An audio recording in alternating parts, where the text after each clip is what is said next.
It's good to have you join us on the newsroom this afternoon. I am Abisola Adebayo.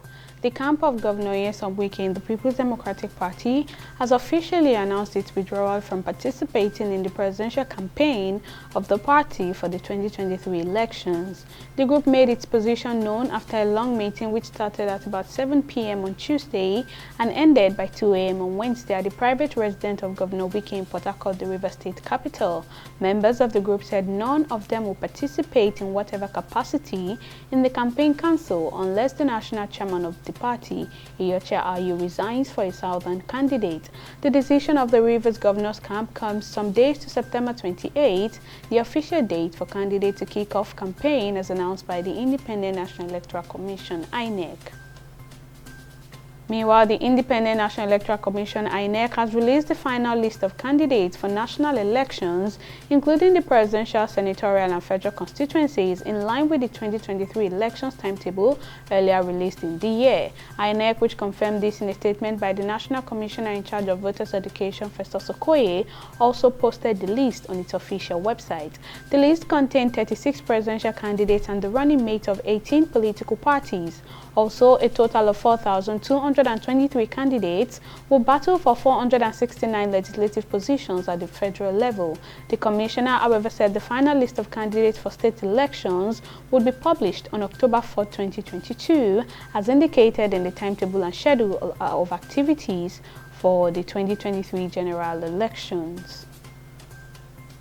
The Kaduna state government has warned members of the National Association of Nigerian Students (NANS) to desist from their planned blockage of the Kaduna-Abuja road. The State Commissioner for Internal Security and Home Affairs, Samuel Aroma, in a statement on Tuesday, described the plans by aggrieved students to block the road as unacceptable and a prelude to the breakdown of law and order.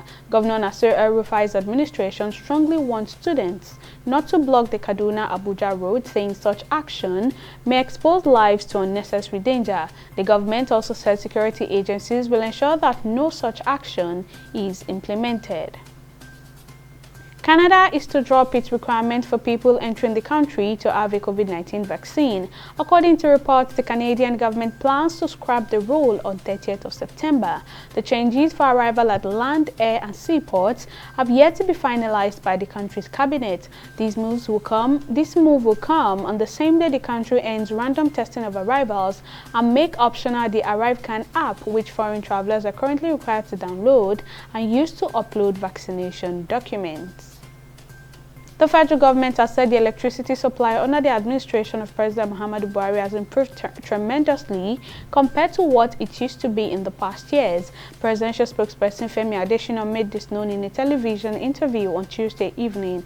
Adesina explained that a contractual agreement with Siemens has seen the federal government bringing in transformers and power equipment to shore up the epileptic power supply affecting Nigerians in the country. He maintained that the present administration will ensure significant progress in delivering electricity and power to Nigerians. On the foreign scene, President Vladimir Putin has ordered partial mobilization in Russia in an escalation of what Moscow calls its military operations in pro-Western Ukraine. Putin, during a televised interview to the nation, explained that he considered it necessary to support the proposal of the Defense Ministry and of the General Staff to conduct partial mobilization in the Russian Federation. He added that a relevant decree has already been signed and will come into force on Wednesday.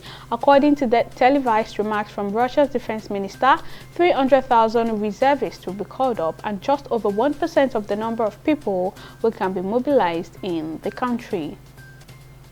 Russia will miss in the draw for qualifying for Euro 2024 after they were banned by UEFA. This situation was confirmed by the country's football federation on Tuesday. The Russian national team and Russian clubs were banned from international competitions earlier in the year by UEFA following the invasion of Ukraine. Russia was also banned from the upcoming World Cup in Qatar by FIFA after the team had originally qualified for the European qualifying playoffs. The Russian women's side were also kicked out of this year's Euro in England, with their place taken by Portugal. Well, that's all on the newsroom at this time. Many thanks for watching.